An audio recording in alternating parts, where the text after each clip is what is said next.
This program sponsored by SS Gold Work.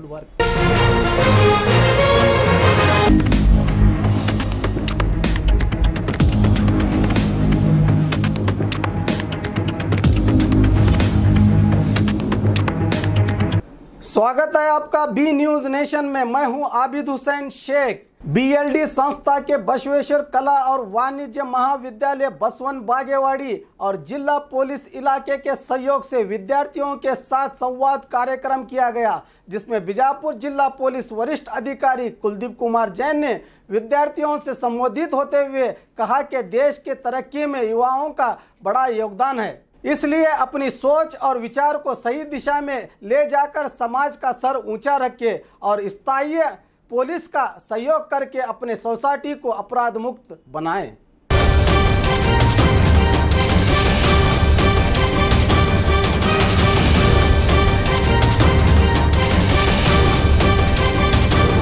और खबरों के लिए देखते रहिए बी न्यूज नेशन।